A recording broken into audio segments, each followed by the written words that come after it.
बोलवतात न्यू कोण? आमदार शिवाजीराव पाटील यांनी पत्रकारांच्या प्रश्नांना दिलेली उत्तरं अनकट. संध्याकाळी असं सांगितलंय की मी शिवाजी पाटलांना भेटतो. मी प्रत्यक्ष भेटल्यानंतर त्यांचे सगळे भेटले म्हणजे तसं काय झालं का? बोलवता धनी आणि तुमच्या मागे बोलवता धनी वेगळा आहे. माझ्या मागे बोलवते घडी त्या दिवशी अशोकांना चरडे होते. आता आमचे आदरणीय आमचे मित्र आमचे नेते हेमंत कोळगे साहेब आहेत. ते बाजूला माझे आमचे मार्गदर्शक आमचे सल्लागार आमचे सर्व बर्मणा पाटील साहेब आहेत. आता आमचे बर्मणा आठवडे साहेब आहेत. आता उद्या आणि बसतो असतील. भाजपचा कार्यकर्त्याला बोलवतो धनीची कुठली गरज लागत नाही. एकदा जर भाजपच्या कार्यकर्ते मनाला घेतलं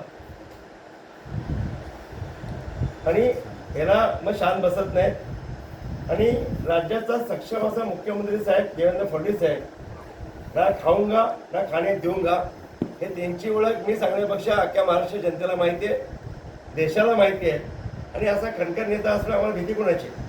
त्याच्यावरती मी मुख्यमंत्र्यांच्यावर बोलणार आणि गैरसमज दूर करणार. हे गैरसमज दूर करण्यासाठी कधीच दूर होणार नाही. ते समज लोकांसमोर दिलेले आहेत. लोक फायलीले सगळे फायली पेपर आहेत. ह्या प्रश्नावर तुम्ही मुख्यमंत्र्यांशी बोलला. आता ते सांगत ते कॅबिनेटमध्ये आहे.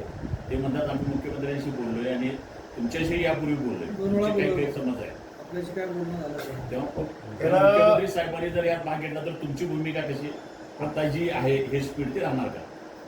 पक्षाचा एक कार्यकर्ता आणि सक्रिय कार्यकर्ता म्हणून मला आदरणीय देवेंद्र फडणवीस साहेबांच्याबद्दल खूप आदर आहे. त्यांच्यावरती खूप भक्ती आहे आणि विश्वास आहे. या संघर्षामध्ये प्रामाणिकपणे काम करणाऱ्या कार्यकर्त्यांच्या ते कधी पाठीशी राहतील, पक्ष पाठीशी राहील आणि कधी आम्हाला चांगल्या कामासाठी थांबवणार नाहीत याची मला खात्री आहे. आणि हा भ्रष्टाचार हा अजून काही मी बोललोच नाही. हा फक्त हे छोटंसं स्टार्ट आहे. हा खूप मोठा हे अजून हे पिक्चर बाकी आहे. हा टेलर अजून खूप म्हणजे पिक्चर बाकी आहे. सगळे येथील विषय मांडू आपण टप्प्याटप्प्याने. आणि माझे ज्येष्ठ आमचे मंत्री महोदय मुख्यमंत्री साहेब आम्हाला जो आदेश देतील त्या आदेशाचं आपण पालन करू आणि योग्य ती निर्णय घेऊ. अधिक माहिती आणि ताज्या घडामोडींसाठी आजच आमचे चॅनल सबस्क्राईब करा.